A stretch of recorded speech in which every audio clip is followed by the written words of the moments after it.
자기야, 나 카드 좀 주면 안 돼요? 지금 가지고 있는 카드 있잖아.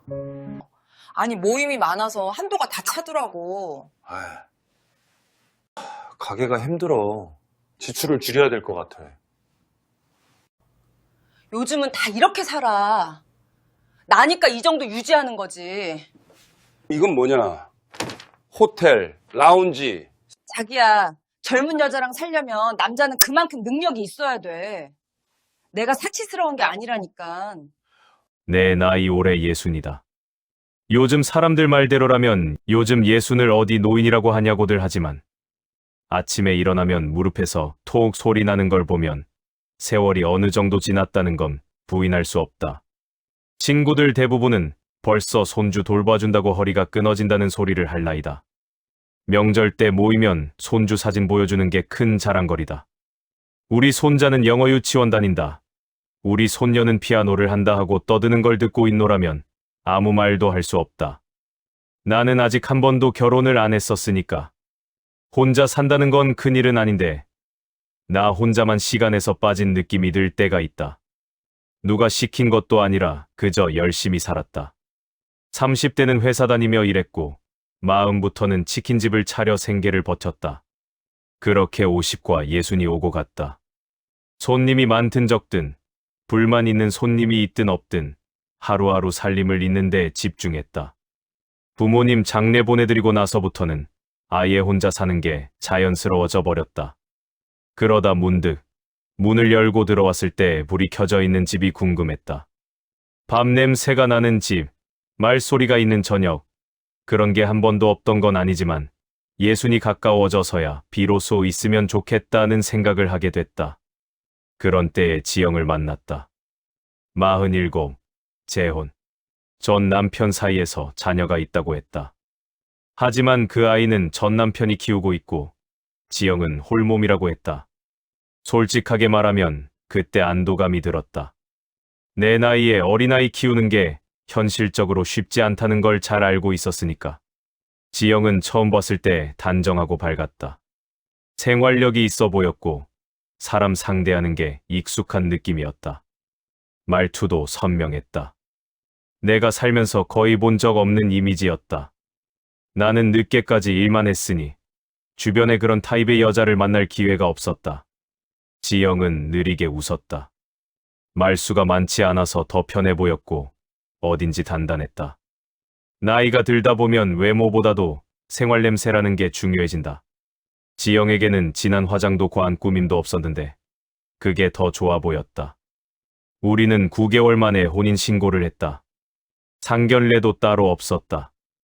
내 쪽엔 부모님도 안 계시고 형제들도 다 각자의 삶을 살고 있으니 간섭하는 사람도 없었다. 지영 쪽에서도 조용했다. 사실 그게 더 편했다. 나이 들어 결혼한 사람들끼리는 괜히 젊은 날처럼 요란할 이유가 없다. 결혼 첫 해는 평온했다. 지영은 집을 꾸며놓는 걸 좋아했다. 전세 살던 집은 오래돼서 손볼 데가 많았는데 카펫 하나, 커튼 하나 바꾸는 걸로 분위기가 달라졌다. 내가 늦게 들어오면 식탁 위에 죽 하나라도 떠놓았고 간단히 이야기 나누고 잤다. 나는 그 평범한 시간들이 고마웠다. 나이 들어서야 깨달은 사실이지만 결혼이라는 건 큰 이벤트보다도 매일매일의 생활이 더 큰 비중을 차지한다. 지영은 한 번씩 나에게 물었다. 오빠는 왜 결혼을 안 했어요? 인물도 좋고 가게도 있고 성격도 괜찮은데 그 질문에 딱히 선명한 답은 없었다. 그저 살다 보니 그렇게 됐을 뿐이었다. 지영은 말이 짧지만 상대를 궁금해하는 사람이었다. 혼자 오래 살다 보면 사람 사는 이야기가 고프다. 집에 누군가가 있다는 건 참 신기한 변화다. 혼자 살 때는 느끼지 못하던 냄새와 소리들이 있다. 세제 냄새, 전자레인지 도는 소리, 수건 개는 소리. 그런 게 사람 사는 소리다. 결혼 2년 차쯤부터 눈에 들어오는 게 생겼다. 지영은 사람을 쉽게 만나는 편이었다. 동창 모임, 필라테스 모임, 독서 모임, 가끔은 여행 모임까지 자주 어울렸다. 서로의 나이를 고려하면 그런 활동은 이해가 갔다. 집에만 있는다고 결혼이 유지되는 건 아니니까. 문제는 모임의 성격보다 지영의 생활 방식이었다. 지영은 관리에 돈을 아끼지 않는 스타일이었다. 필라테스, 피부과, 미용실, 네일 등. 나는 그런 문화를 잘 모른다. 일을 오래 한 탓에 그런데 신경 쓸 겨를이 없었다. 그러던 어느 날, 지영이 말했다. 오빠, 가구를 좀 바꾸자. 요즘은 이런 스타일 안 써. 집을 둘러보니 맞는 말이었다. 그래서 크게 부담되지 않는 선에서 가구를 교체했다. 집이 훨씬 환해졌다. 나도 기분이 좋았다. 하지만 그 뒤로 바뀐 건 집만이 아니었다. 지영의 일정과 소비도 함께 커졌다. 나는 그때도 결혼이란 게 이런 건가 보다 하고 넘겼다. 늦게 결혼한 사람은 배경 지식이 부족하다. 그게 단점이다. 어느 날 가게에서 쉬는 시간에 신문을 펼쳤는데 이런 문장이 눈에 들어왔다. 중년의 결혼은 사랑이 아니라 생활이다. 이상하게 그 말이 마음에 남았다. 그땐 몰랐다. 그 문장이 나중에 내 인생을 송두리째 설명해 줄 줄은. 사람은 큰일 나기 전까진 아무 일도 아닌 줄 안다. 우리 결혼도 그랬다. 겉으로는 평온했지만 안쪽에서는 조용히 금이 가고 있었다. 처음엔 절대 모르는 금. 하지만 시간이 흐르면 결국 덜컥 깨지는 그 금. 그리고 우리의 금은 아주 사소한 지점에서 시작됐다. 결혼이라는 건 생각보다 좋고 나쁜 게 섞여 있다. 나는 그걸 예순이 돼서야 알았다. 처음 12년 차는 둘이 서로 맞춰가는 과정이었다. 지영은 아침 일찍 일어나 집안 정리를 했다. 냉장고 정리하는 걸 유난히 좋아했다. 칸칸마다 이름표를 붙이고 소스는 소스끼리, 반찬은 반찬끼리. 나는 그런 걸 처음 봤다. 혼자 살 때는 반찬통이 3칸 넘겨진 적이 거의 없었다. 나는 지영이 집안을 꾸려가는 방식이 나쁘지 않았다. 어떤 사람은 결혼하면 피곤하다고들 하는데 나는 오히려 살아있는 집 같아서 좋았다. 밤 12시에 퇴근에 들어가도 간장 냄새나 빨래 냄새가 나면 누군가랑 같이 살고 있구나 싶었다. 문제는 그 평온함이 오래가지 않는다는 데 있었다. 어느 날부터 지영의 생활이 집 바깥쪽으로 확 퍼지기 시작했기 때문이다. 지영은 사람을 잘 만나는 편이었다. 처음에는 필라테스 모임에서 2~3명 만나 커피 마신다더니 어느 순간 모임이 늘어났다. 체육 모임, 여행 모임, 여성 커뮤니티 모임. 그리고 그 모임마다 카톡방이 있었다. 자리만 나면 지영은 폰을 뒤집어 들고 뭔가를 보고 웃었다. 그게 뭐라고 따질 일은 아니었다. 친구가 많을 수도 있고 내성적인 사람보다 오히려 밝은 스타일이 나을 때도 있다. 하지만 시간이 갈수록 이상한 부분이 보였다. 지영의 일정은 대부분 평일 낮이었다. 쇼핑몰, 백화점, 피부과, 필라테스, 카페. 나는 치킨집 때문에 밤이 늦어도 지영은 아침에 일찍 나갔다가 저녁에 들어왔다. 그렇게 집이 텅 비어 있는 시간이 많아졌다. 나는 어느 날 물었다. 지영아, 요즘은 집에 잘 없네. 지영은 대수롭지 않게 말했다. 오빠, 나도 사람 좀 만나고 살아야지. 나는 하루 종일 집에 있는데 오빠는 밤에나 잠깐 보잖아. 맞는 말이었다. 내가 바쁜 것까지 탓할 순 없었다. 그 말을 듣고 괜히 미안해졌다. 하지만 그때부터 소비가 늘기 시작했다. 명세서를 보면 피부과 28만 원, 의류 19만 원, 네일 8만 원, 카페 3만 원 같은 항목이 눈에 띄었다. 물론 지영도 적당히 자기 것을 쓰는 건 충분히 이해했다. 문제는 빈도였다. 일주일에 2번, 3번, 때로는 4번. 해외 쇼핑몰 결제 내역도 보였다. 나는 명세서를 보며 다시 생각했다. 이게 정상인가? 내가 너무 촌스럽게 사는 건가? 지영은 집에서 요리를 하지 않았다. 요리를 못하는 건 아니었다. 아예 안 하려고 했다. 오빠는 치킨만 먹어도 되잖아. 반찬이 남으면 더 아깝지. 그게 지영의 논리였다. 그래서 우리는 식사를 대부분 밖에서 해결했다. 점심은 모임에서 먹고 저녁은 내가 일 끝나고 데워 먹을 만큼 사왔다. 그런데 그런 생활은 며칠이 아니라 몇 달이 이어졌다. 어느 날, 지영은 필라테스에서 만났다는 사람들 얘기를 하면서 말했다. 오빠, 요즘 여자들도 다 자기 관리해. 운동도 하고 피부도 하고 여행도 가고. 그냥 살면 금방 늙어. 나는 그 말을 듣고 조용히 고개를 끄덕였다. 근데 속으로는 이런 생각이 들었다. 저 나이에 저렇게 살면 돈은 어디서 마련하지? 지영은 혼자 버는 사람은 아니었다. 필라테스 회원권, 피부과 패키지, 렌즈, 네일, 옷, 가방 이런 건 전부 소비였다.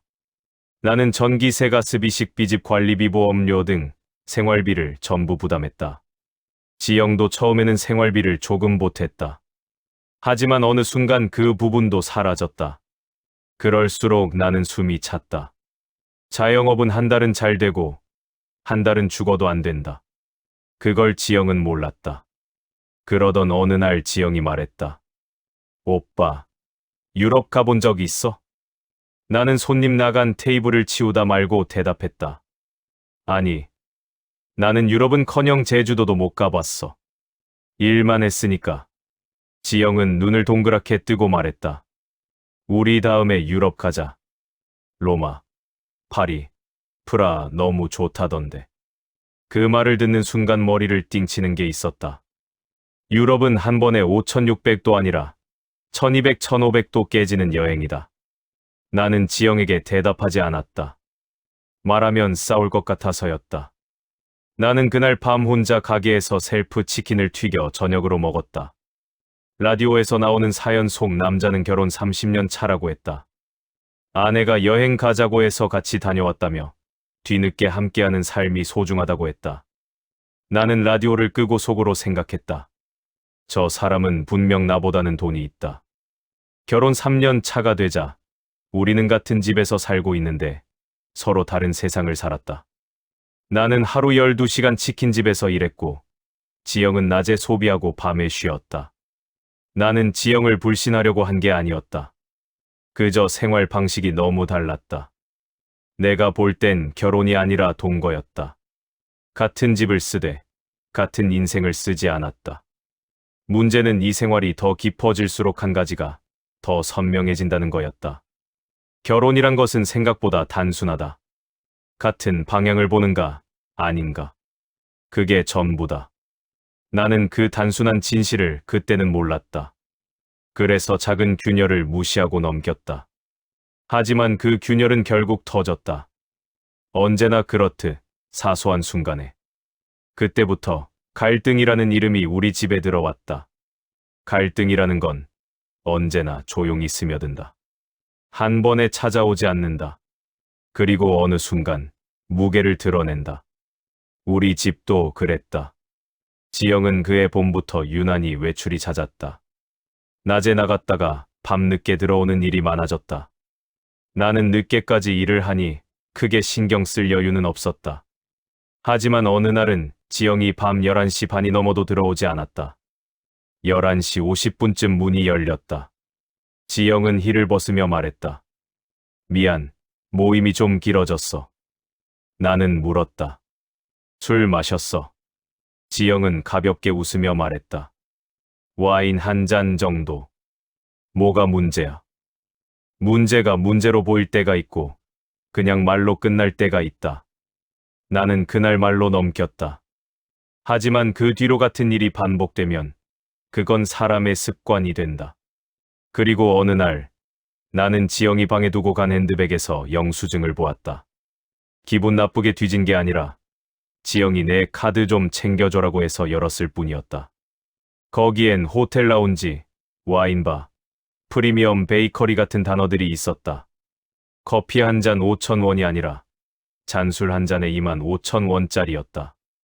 그걸 본 순간 머리가 묘하게 서늘해졌다. 돈 때문이 아니라 생활 방식 때문이다. 나는 그런 곳에 평생 가본 적이 없다. 지영이 들어왔을 때 나는 물었다. 지영아, 너 요즘 어디서 모임해? 지영은 폰을 만지작거리며 말했다. 와인 모임. 여성들이랑 하는 모임 있어. 나는 그 말을 듣고 고개만 끄덕였다. 그때는 몰랐다. 그 와인 모임이 앞으로 난리가 날 줄. 그 무렵 치킨집 매출이 떨어졌다. 경기가 나빠지니까 저녁 손님이 줄었다. 나는 알바 한 명을 빼고 혼자 일했다. 칼질, 양념, 튀김, 배달 포장까지 전부 했다. 살림도 늘어갔다. 전세 대출이자, 관리비, 보험료, 공곽. 예순에 다시 빚지고 싶진 않았다. 그래서 생활비를 좀 줄여야 했다. 나는 어느 날 조심스럽게 말을 꺼냈다. 지영아, 이번 달부터 생활비 조금만 줄이자. 내가 요즘 일감이 좀 빠졌어. 지영은 표정이 순식간에 굳더니 이런 말을 했다. 오빠가 돈 걱정할 나이야? 나보다 13살이나 많으면서 그 나이면 여유 좀 있어야 하는 거 아니야? 그 한마디가 내 가슴 끝까지 박혔다. 그 나이면 여유. 결혼 전 그 누구도 내 여유를 챙겨주지 않았다. 평생 내 두 손으로 만든 돈이었고 그나마도 자영업이라 피말려가며 벌었다. 하지만 나는 아무 말도 하지 못했다. 말하는 순간 싸움이 될 것 같았다. 지영은 결혼을 생활이 아니라 환경으로 본 듯했다. 내 나이, 내 수입, 내 시간. 그걸 기준으로 살아야 한다는 듯. 그리고 문제의 사건은 여름에 터졌다. 7월 초, 지영이 말했다. 오빠, 이번에 부산에서 모임하는데 1박 2일로 다녀올게. 나는 물었다. 모임? 무슨 모임이 부산까지 가? 지영은 귀찮다는 듯 말했다. 와인 모임에서 전국 모임 한다고 했어. 나도 회원인데 빠질 수 없지. 나는 말했다. 모임인데 호텔 잡고 그러는 거냐? 지영은 그대로 받아쳤다. 왜? 오빠도 친구들이랑 골프 치고 여행 가잖아. 나라고 못 갈 거 있어?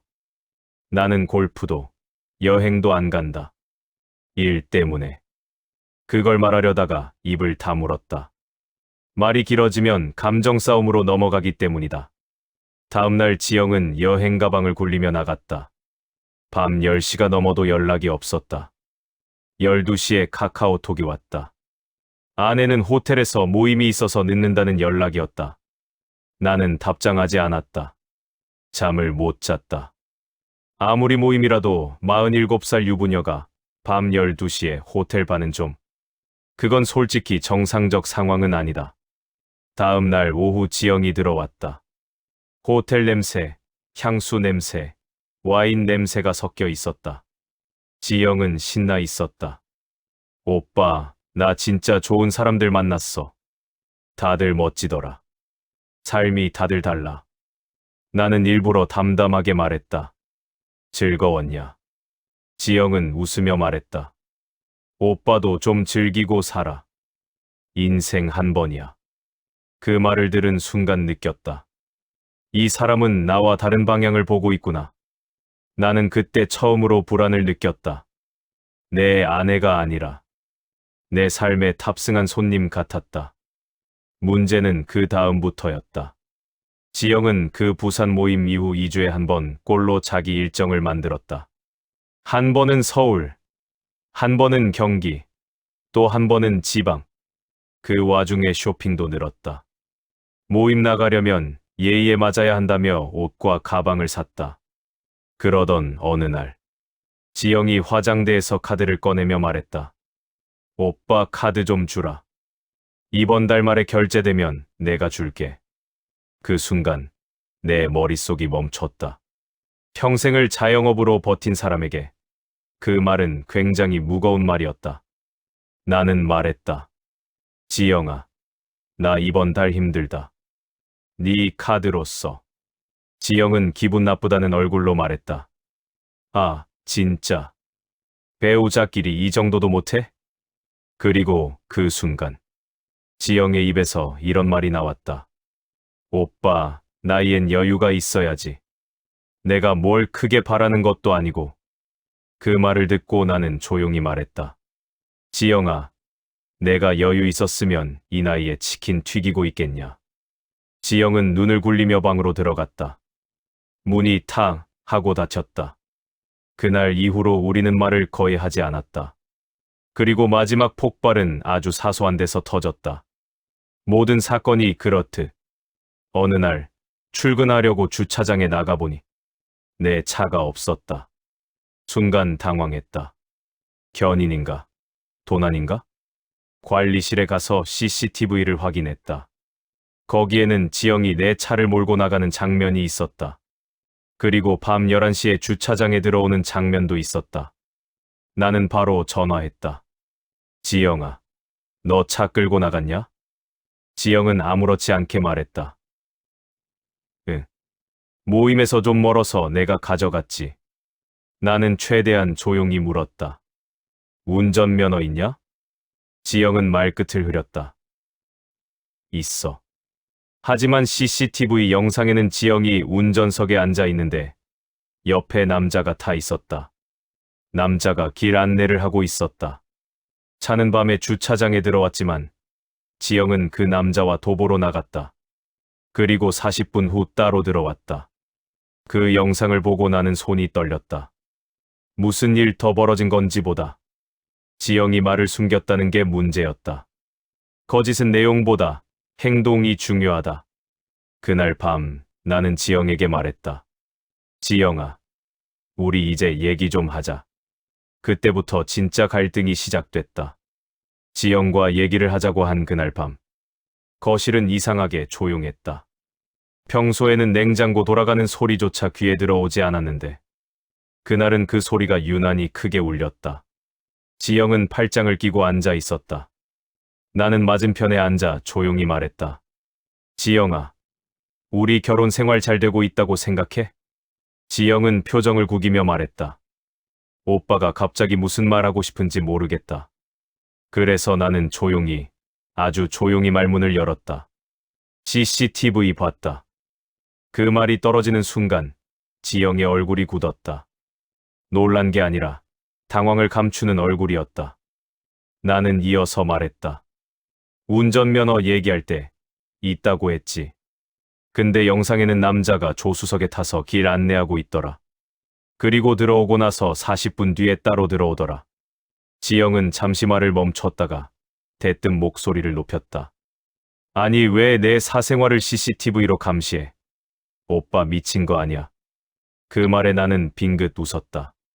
감정이 아니라 체념 섞인 웃음이었다.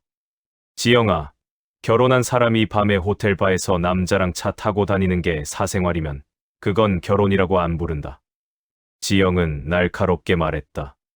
그 사람 와인 모임 사람이고 그냥 태워다 준 거야. 오해하지 마. 나는 고개를 저었다. 오해는 상황이 애매할 때 생기는 거다. 근데 지금 상황은 애매하지 않아. 그 말을 하고 나는 깊게 숨을 들이마셨다. 이제부터 내가 해야 할 말은 단순히 감정이 아니라 결정이기 때문이었다. 지영아, 우리 여기까지 하자. 지영은 눈을 크게 뜨고 말했다. 뭐? 나는 재차 말했다. 이혼하자고. 지영의 얼굴이 굳었다. 그 표정은 상상도 못했다가 아니라 계산이 시작됐다였다. 지영은 당장 감정으로 대응하지 않았다. 그 대신 기분 나쁜 미소를 지으며 말했다. 오빠가 지금 나 버리겠다는 거야? 나는 담담히 대답했다. 버리는 게 아니다. 정리하는 거다. 이혼 이야기가 끝나지 않고 새벽까지 이어졌다. 지영은 처음엔 당황했다가 다음엔 방어하고 결국 공격으로 넘어왔다. 오빠가 지금 나이 몇인데 이혼하면 남는 게 뭐 있어? 오빠 지금 여자 만날 수 있다고 생각해? 오빠가 나한테 해준 게 뭐 있는데? 그 말을 들으면서 나는 묘하게 평온했다. 사람이 어떤 말을 하는지를 보면 그 사람이 어떤 가치를 믿는지 보인다. 그날 나는 지영의 삶에서 사랑이라는 단어는 없다는 걸 확신했다. 지영은 환경과 소비와 인정을 사랑했다. 나는 가정과 동반자와 책임을 사랑했다. 둘은 섞이지 않는다. 그 다음 날 나는 정식으로 변호사를 만났다. 요즘은 중년 이혼 상담이 많아 변호사도 노하우가 있었다. 나는 자영업 20년치 소득 증빙 자료, 생활비 지출 내역, 결혼 후 지영의 소비 내역, CCTV 영상, 메시지 기록 등을 정리해갔다. 변호사는 말했다. 생활비 부담 불균형, 가사 기여도 부족, 불분명한 외부 활동 이 조합이면 유책 여부 떠나 재산 분할에서 유리합니다. 나는 물었다. 이혼 가능하겠습니까? 변호사는 고개를 끄덕였다. 가능합니다. 그리고 결혼 기간이 3년이면 아내 쪽에서 큰 목소리 내기 어렵습니다. 나는 그 말을 듣고 처음으로 한숨이 편하게 나왔다. 며칠 뒤 지영과 다시 마주 앉았다. 이번엔 감정이 아니라 서류를 사이에 두고 앉았다. 나는 서류를 건네며 말했다. 이혼에 합의해줘. 대신 조건은 이렇게. 조건은 단순했다. 재산 분할 비율 82. 생활비 지출 기록 반영. 차량은 남편 소유로 유지. 향후 부채 렌트비 공과금, 지영 측 관계없음. 지영은 서류를 훑어보고 비웃었다. 오빠가 이렇게 나온다고? 나도 변호사 알아볼 거야. 그리고 일주일 뒤 지영은 변호사를 선임했다.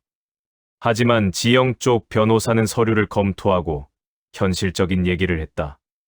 혼인 기간이 짧고 소비 비율이 높으며 배우자에 대한 기여도가 약하며 의심스러운 외부 활동 기록이 있어 불리합니다. 지영은 그 말을 듣고 얼굴이 검어졌다. 그리고 결국 3차 조정 끝에 합의가 됐다. 지영이 마지막으로 했다던 말이 아직도 기억난다. 오빠 같은 사람은 나 같은 여자 놓치면 후회할 텐데. 나는 그 말을 듣고 처음으로 웃었다. 그리고 이렇게 말했다. 내가 놓친 게 여자가 아니야. 잘못된 생활 방식이야. 조정위원도 웃음을 참느라 고개를 숙였다. 이혼이 성립된 날. 나는 법원 밖에서 공기를 깊게 들이마셨다. 예순에 이혼하면 허탈할 줄 알았다. 근데 아니었다. 가슴이 묘하게 가벼웠다. 집으로 돌아오는 길, 나는 나에게 말했다. 그래. 혼자 사는 게 외로운 거지. 잘못된 사람과 사는 건 지옥이지. 몇 달 뒤 나는 치킨집을 오후 3시에 열고 저녁 10시에 닫는 방식으로 바꾸었다. 새로운 배달 시스템 덕에 손도 덜 가고 몸도 덜 아팠다. 단골 손님 할아버지가 말했다. 사장님 요즘 얼굴 펴졌어. 나는 웃으며 말했다. 이혼했거든요. 단골은 놀라더니 크게 웃었다. 아이고야, 제일 좋은 결정했네. 그날 손님과 함께 맥주 한 캔을 나눠 마셨다. 참 이상했다. 결혼해서 집에 있어도 외로웠는데 이혼하고 가게에 있으니까 사람이 있었다. 그리고 어느 날 지영에게 문자 하나가 왔다. 오빠, 요즘 잘 지내? 나는 딱 한 줄만 보냈다. 덕분에 잘 산다. 거기에 더 붙일 말이 없었다. 그게 전부였다. 나는 지금도 혼자 산다. 혼자 해먹고, 혼자 빨래하고, 혼자 출근한다. 결혼이 나쁜 게 아니다. 잘못된 사람과 잘못된 방향으로 사는 게 문제다. 그리고 마지막으로 내가 배운 게 있다면 이거다. 혼자 사는 게 외로운 거지. 잘못된 사람이랑 사는 건 고통이다. 나는 이제 고통이 없는 삶을 선택했다. 그걸로 충분하다.